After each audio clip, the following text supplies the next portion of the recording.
Good morning, everyone, and welcome to the first SME webinar of the CBI for 2021. I trust you've had some of a break over the holiday period and you're feeling a little bit refreshed, and 2021 is treating you as well as it possibly can. For those of you who I haven't yet met, my name is Deborah Fraser and I'm Director for Regions here at the CBI. Now, today's session, we're looking at public procurement and really how SMEs can maximise the opportunity of selling and being a supplier to the public sector, which is quite important when you think public procurement accounts for 16% of GDP. And as we all are horribly aware, lockdown and the impact of the global pandemic has cut off a lot of opportunities for many businesses. So there is opportunities within the public sector, and what we're really keen to do is see how SMEs can be supported to access and make best use of those, and make sure businesses of all sizes, all shapes and sizes are able to participate and hopefully deliver fantastic services on behalf of the public sector, but also take a piece of that 16% of GDP too, to support jobs and livelihoods, which we know are incredibly important and some of them a little bit fragile at the moment. Now, today we're delighted to be joined by Lindsey Mcguire and Karen Leeson from the Cabinet Office. Lindsay, you can see Karen will be a voice coming in during the session, and she'll be taking us through a series of slides. Usual format today, so we'll be having our presentation from, in particular from Karen, and then we'll be taking questions from yourselves. So do go to the chat box, send in your questions, and we'll do our best to answer them. We've got real opportunity here to maximise, make the most of the Cabinet Office and their time. Any questions that we run out, we will do our best to come back to you and answer those questions on a one-to-one basis, but we will also try our best to get through them. I've got a couple of questions I know that I want to ask, so if things are quiet, I will make sure things are kicked off. Anyway, enough from me. I will hand over to Lindsay and we'll have our presentation and then we'll open things up to the chat box. Thank you. Thank you, Deborah, and good morning, everyone. As Deborah said, my name is Lindsey Mcguire. I am the Head of Small Business Policy at Cabinet Office. We are a team of 12 who sit in the central commercial function, and our role is very much to tackle the barriers that SMEs face when doing business with government. We work with every single central government department. We have SME champions embedded in those departments, and the real purpose is to work on behalf of SMEs. So essentially we are your champions within Cabinet Office, and a lot of the policies that we put in place are very much informed by these conversations and by feedback that we get from the small businesses. So I'm going to hand over to Karen, who is going to talk through effective ways of working with government and also provide some tools and some information that might be of interest. But as Deborah said, there'll be a Q&A at the end. I really like these sessions to get feedback from yourselves. Any specific instances that you've had working with government that you want kind of comment on, I can do that and I can talk a bit more about the future. But I really want to emphasise that one of the reasons that we're doing these kind of webinars is that we want to listen and we want to understand what barriers exist, and we want to use that information to inform our work in developing that policy. So I'm going to hand over to Karen, who will talk you through the slides, and then I'll answer some questions at the end of that. Thank you. Hi, good morning. Thanks, Lindsay, for that. And good morning to everybody on the call. Could I have the first slide, please? Okay, I'm going to talk through a number of slides, and if you do collate your questions, we'll have those at the end. And I'll try to do it at a good pace, so I'm not rushing through it and you can understand what I'm saying. So our role in the Cabinet Office and the small business team is to deliver the government's commitment to obtain value for money and support small businesses and startups through its procurement activities. We're here to help government departments improve their engagement with SMEs, in turn leading to more SMEs doing business with government and hence more spend with SMEs.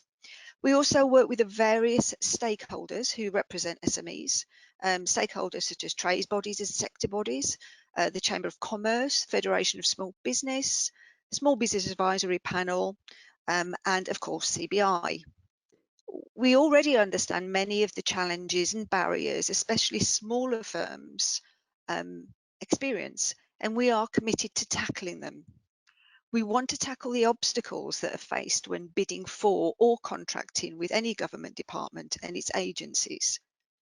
We want to hear about the challenges and the issues that you've faced, but we also want to hear about the good, positive experiences and successes that you may have had when working with the public sector.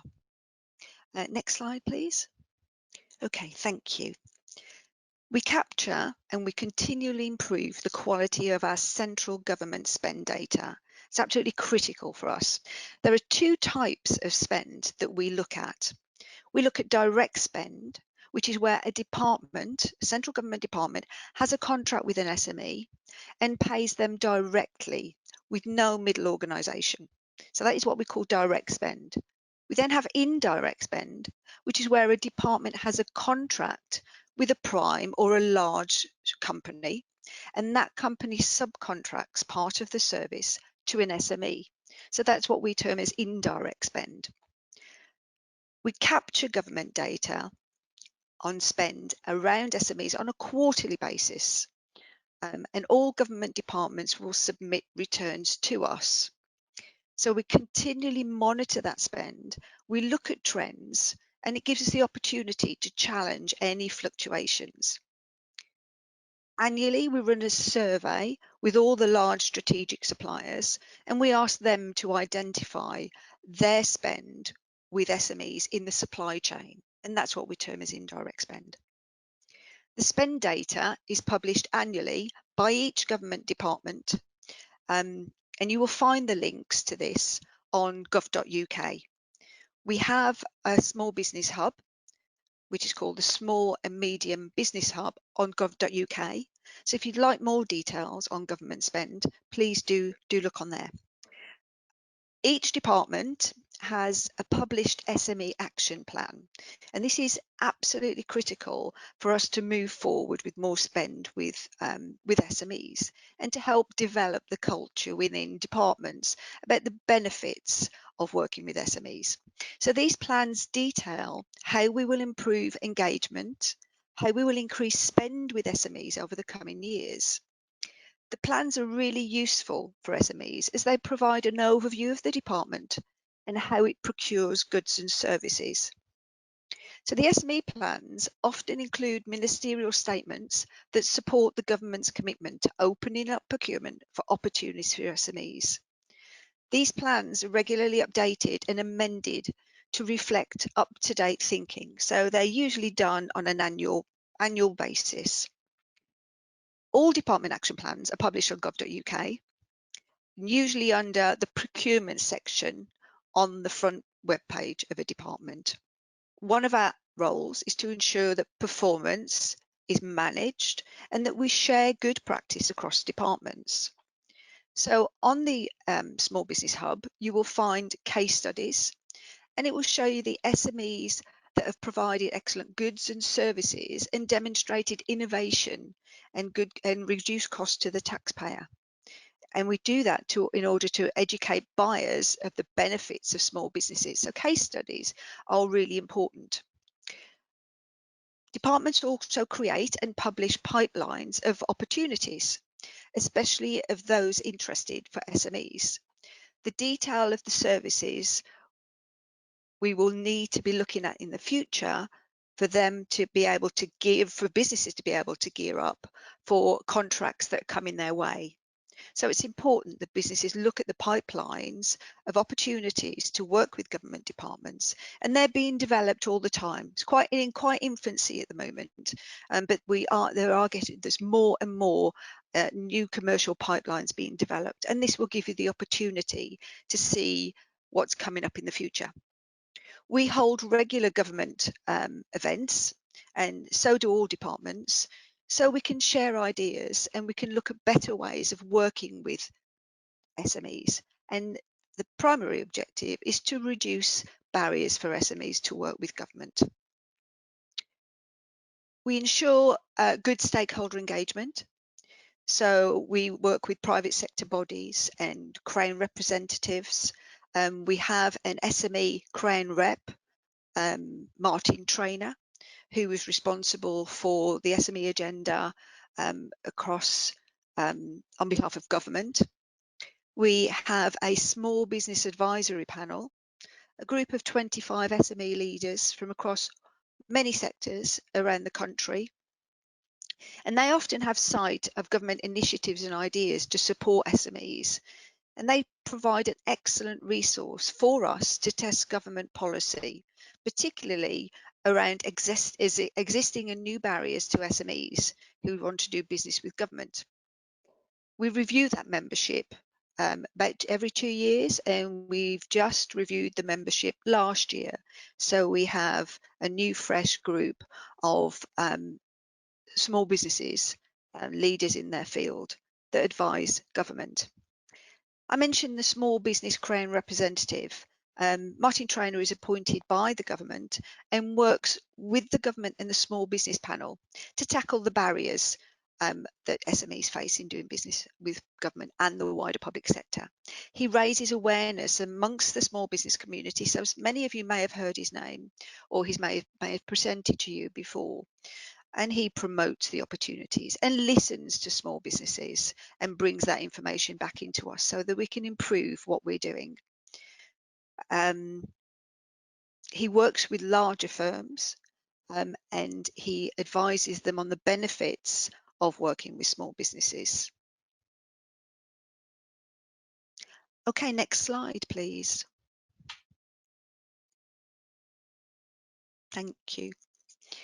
Okay, in 2018-19, central government spent £14.2 billion with SMEs. That is an increase of 1.8 billion on the previous year. That's a great success. The amount of money central government spent with small businesses in 2018 was the highest since records began. 12 departments out of the 19 departments that we have increased their overall spend of SMEs in 2018-19. Particular highlights were Department for Education increased their spend by 15.3%, and Ministry of Housing, Communities and Local Government increased their spend by 14.4%. Looking at the two biggest departments that we have with the largest amount of spend, MOD increased their spend by 623 million, and DFT, Department of Transport, increased their spend by 723 million. So these are huge figures and a great move forward. Thank you. In March 2012, the SME champions were all appointed to each government department.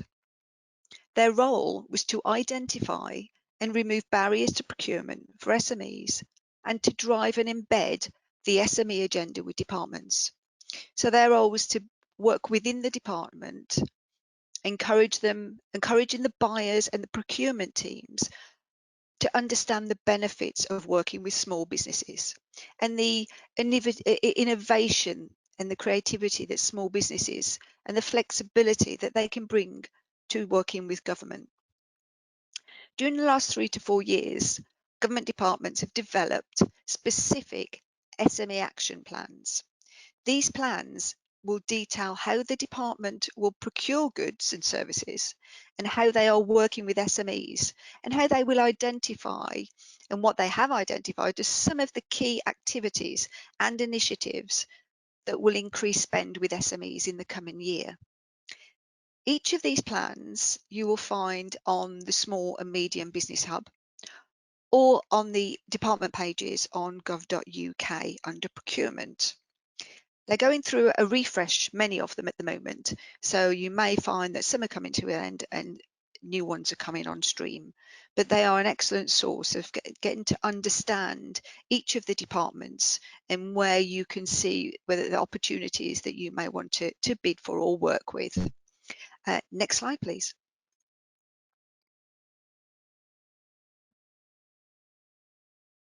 Okay,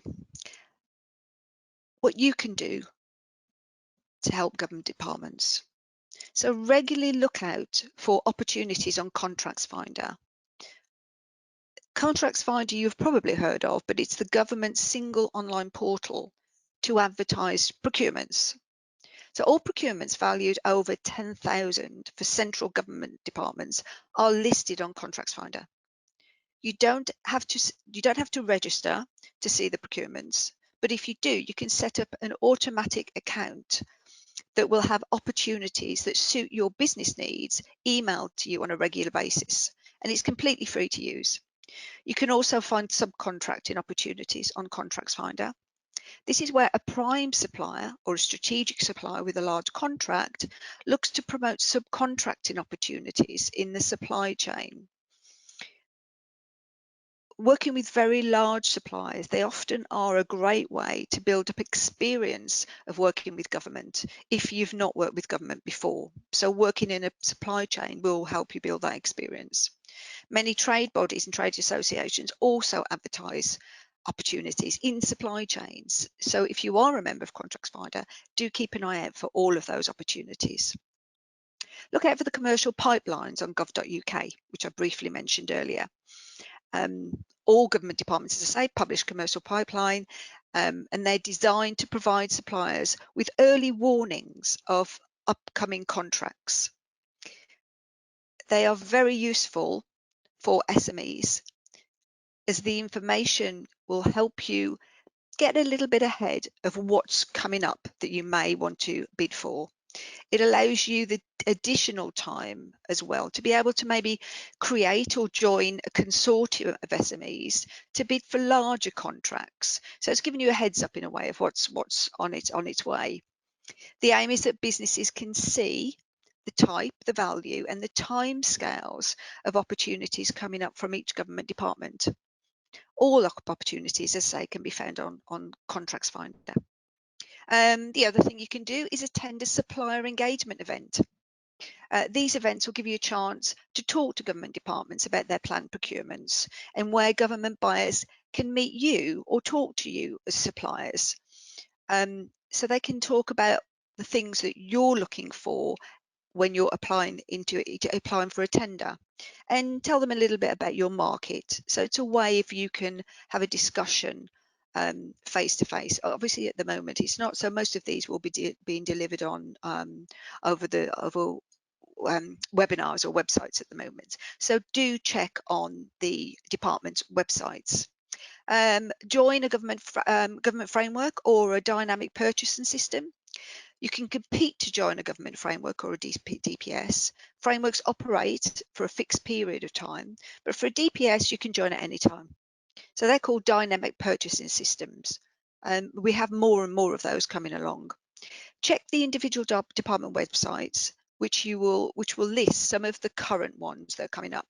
Many government frameworks and DPSs are provided through the Crown Commercial Service, we term as CCS, but it's the Crown Commercial Service. A link to their up and coming opportunities will be found again on the Small and Medium Business Hub on gov.uk. Finally on this slide, you may have heard of the Public Procurement Review Service. Used to be known as Mystery Shopper, now it's termed as PPRS, Public Procurement Review Service, and that's located in the same team as Lindsay and I.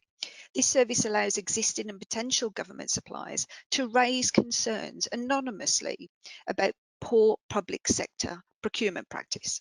So if you have a concern that you'd like to raise about a procurement process or a problem with payment on a public contract, please do contact PPRS. Next slide, please. Okay.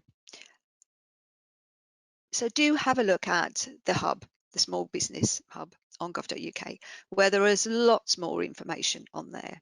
Information about paying suppliers on time, what the government is doing to address poor payment practice, increasing visibility of tenders and contracts by ensuring departments publish opportunities on Contracts Finder, working to identify and remove barriers that SMEs face when supplying to government.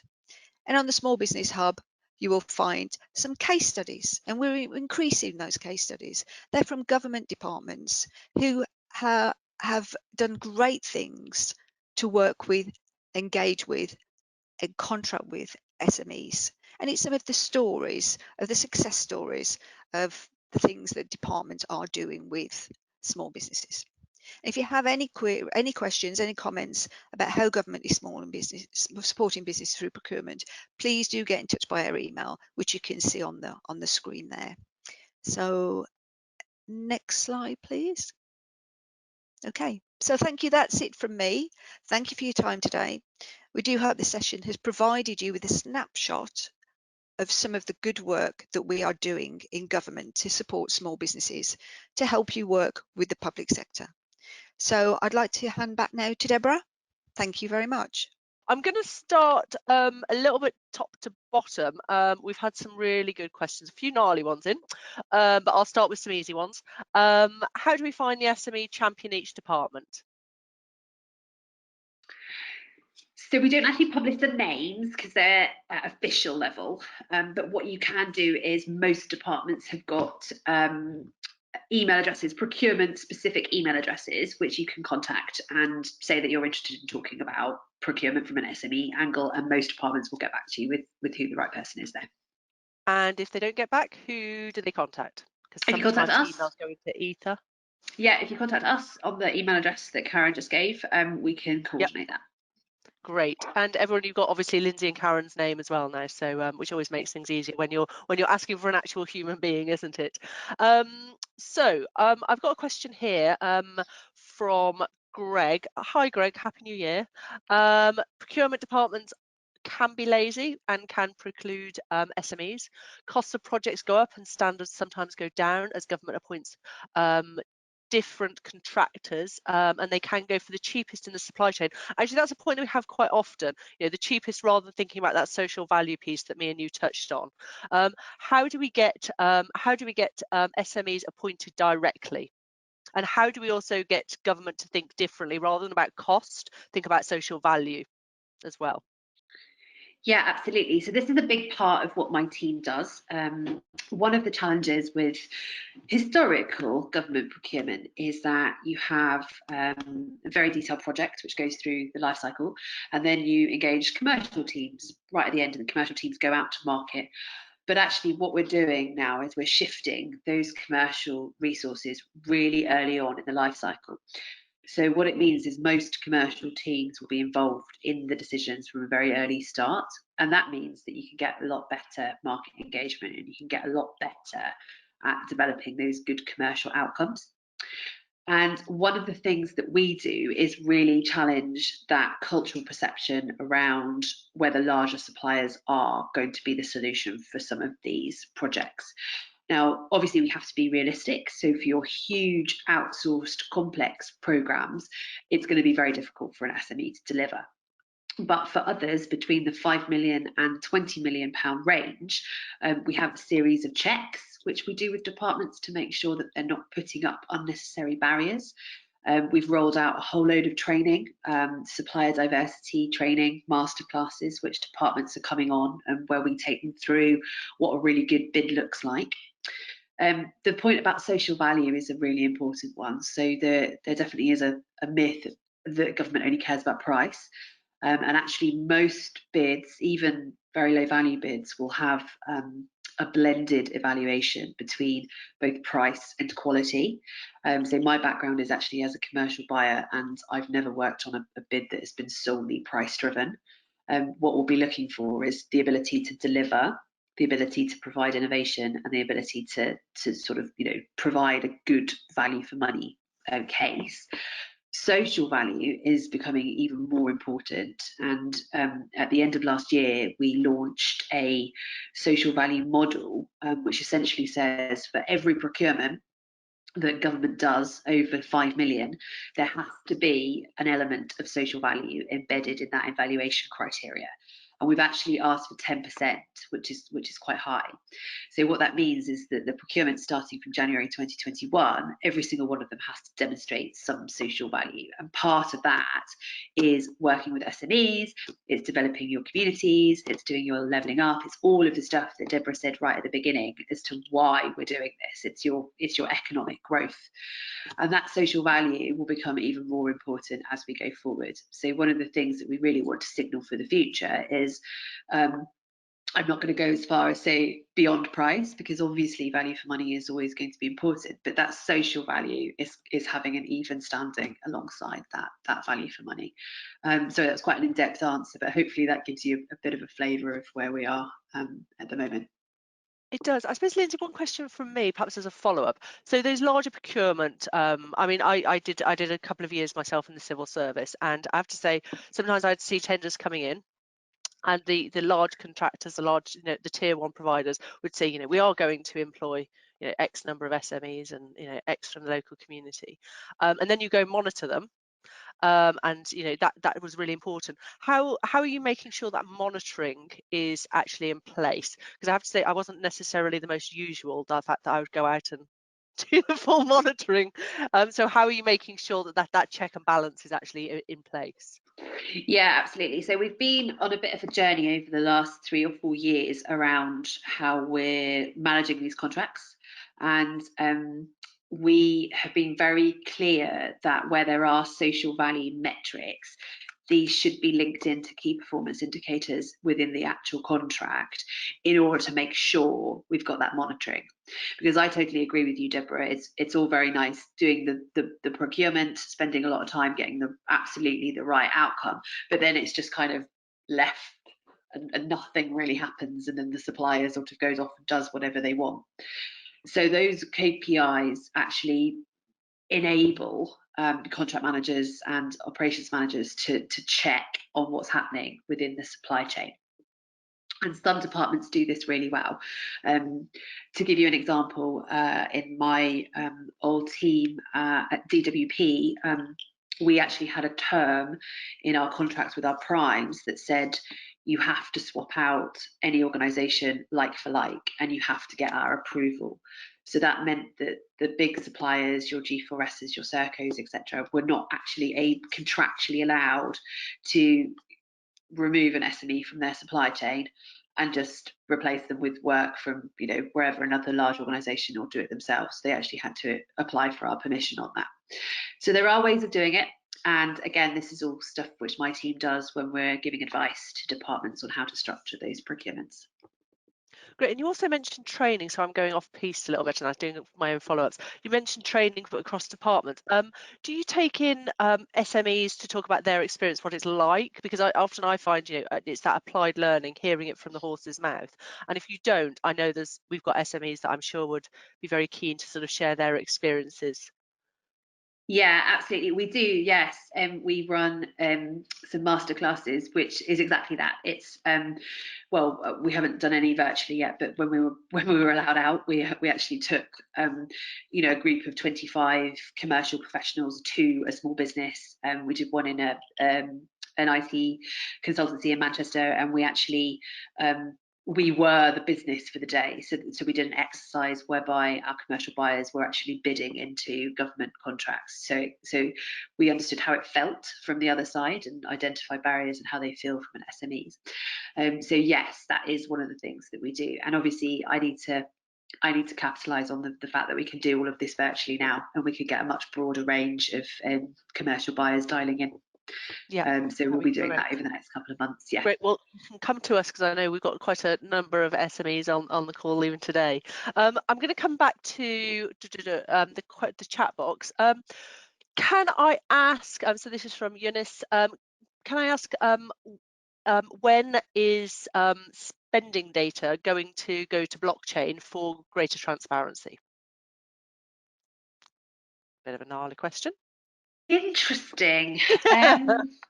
So yeah, we don't have any plans centrally. I mean, getting spend data is actually quite straightforward because we have kind of common systems now, so we just sort of can collate everything centrally.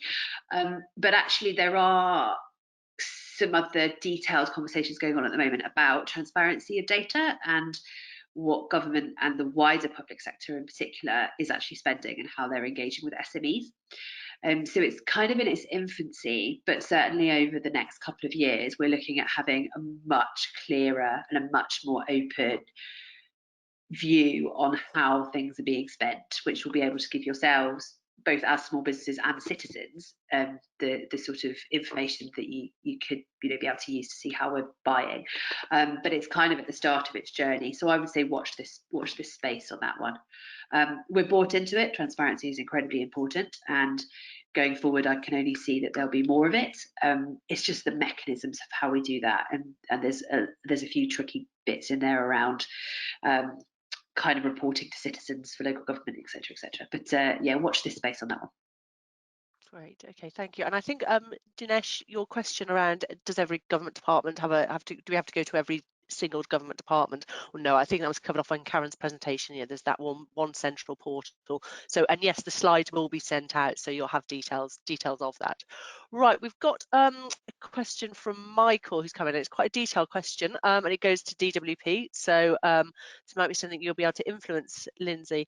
I'll read it out verbatim because it's quite long. We're working with DWP on a multi-phase software delivery project with only Supplier, and know we have phases 2 and 3 nailed down.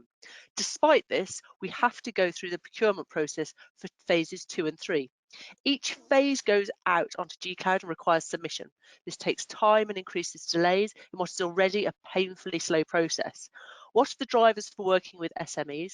If it is to leverage agility and flexibility of organisations such as Michael's, they feel that they're being hamstrung by the legacy of a slow process. Yeah, that's an interesting question, and one of the challenges that we absolutely always will have is that public procurement is regulated, and there are very specific processes and regulations that departments have to go through in order to meet those legislative and regulatory requirements. Now, I can't offer any advice on the existing process. I mean, I suggest you continue to flag this with the department and continue to sort of highlight this as a barrier and highlight this experience so that the department understands where the tensions are. But what I can do is I can assure you that one of the benefits of leaving the EU is that we now get to write our own procurement regulation system. So it might be a good, I know Deborah, we were going to ask a question about that later, but I could talk about that now if that makes sense. Yes, please. Talk about, yeah. So we've recently, just before Christmas, issued a green paper on transforming public procurement, and what this essentially does is show how we intend to transform everything so that issues that you're facing, Michael, in terms of the process and the fair and open competition and all of those regulations are actually streamlined in a way that they should benefit SMEs and make sure that we get a lot of use from that agility, as you say, that we're actually kind of getting the most out of our businesses. And there are different ways within that paper where we explain what we intend to do, and this is using more flexible procedures, breaking down barriers for recourse, for example. So it's very expensive to challenge procurement decisions. We want to create an oversight committee that would provide an independent view on how contracting authorities are doing their procurements. One of the things that we've suggested is having much more flexible frameworks, DPSs which allow direct award, which in this instance would solve that problem because they would be able to kind of direct award you the business. So what I will say is that the environment that we're operating under now is going to change significantly over the next 2 to 3 years as we go on this journey, and these kinds of issues and these kinds of feedback are really important in that consultation phase.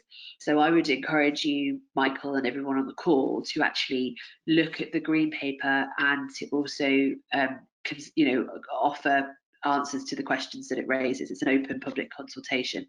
So if you want to take your experiences of working with government and look at how we intend to change it and then feed that back, that would be more than welcome, because then we can capture that into future legislation. And so that would be an ask of you now, which you would be able to actually then sort of contribute to sort of what we're doing in the future. So it's a bit of a, I don't know, it's a bit of a politician's answer in terms of the fact that, yes, there are issues now, but the future holds a great opportunity to transform a lot of these processes which are causing challenges. Great, thank you. I think what we'll do, Simon, sorry, Simon's sort of in the background on these calls, Simon, is get that green paper out to the SMEs and maybe pull together, make sure we're putting together a response. Josh was probably on it, who looks after our public procurement work, but we just need to make sure we are. A question related to that, and actually it's a really good point from Andy. In construction, the frameworks seem to be getting bigger and directed to larger businesses. This excludes SMEs despite the intent that they should engage SMEs.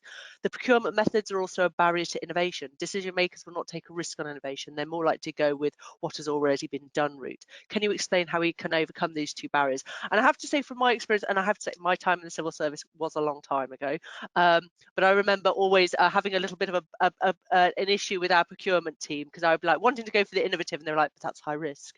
So you're right. How do we get over those two barriers? Because innovation does come with greater risk. Yeah, absolutely. And I think we're cognizant of the fact that we can be a little bit risk averse. One of the things that the government commercial function has done, this is a sort of centralised function that we're a part of, is, well, firstly, they've introduced kind of mandatory assessments for all of the senior government commercial people. So I had to go through a sort of a series of assessments, and there's very much a focus of that around making sure we're managing risk better and making sure that we're capturing innovation. So the questions on that process are not about the process, the rules reform, the technical bit. It's all about how you manage risk within the supply chain and within your procurements. So there is a focus on trying to encourage this. We've also issued recently, you may have seen the construction playbook, which very much signifies government's intent to work with the construction industry innovatively and fairly, and looking at how risk is apportioned through the contracts. We reviewed that construction playbook with a panel of SMEs, so there is a clear signifier that we see SMEs playing a significant part in construction supply chains.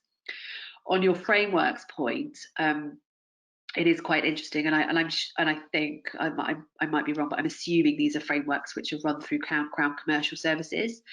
And one of the things that we've done is we have actually gone through and we've flagged where we think that they are putting up barriers in some of those construction frameworks. So there is one of them which is a national, it requires a national coverage, but actually their customer base won't require a national coverage because their customer base will be local authorities.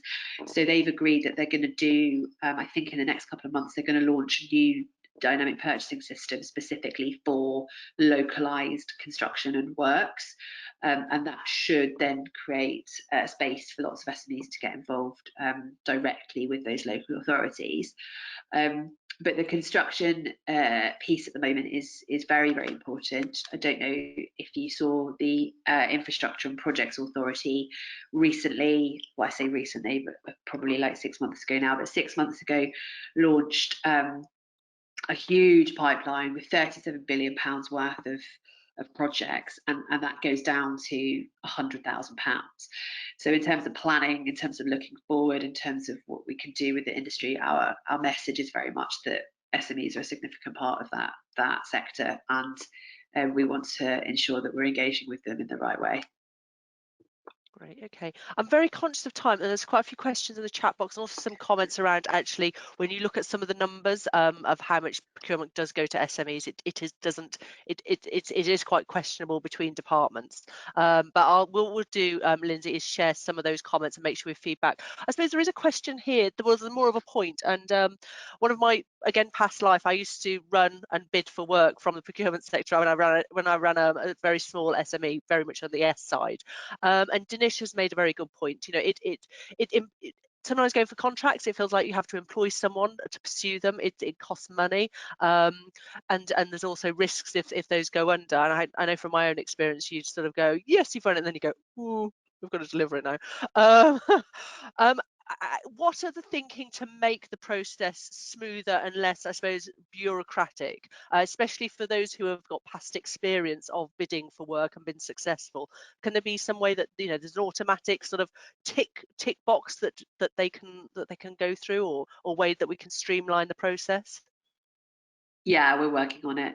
I mean, this whole the fact that there's kind of so many different systems that different departments and authorities use is an issue, and we are working on a program which essentially will kind of collate all of that.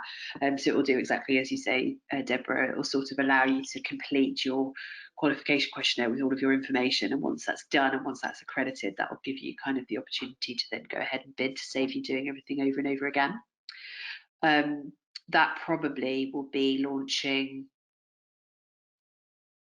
later this year, but don't quote me on that. It's not my Okay. it's not my project, so I don't want to overcommit any of our technical team. Fair enough.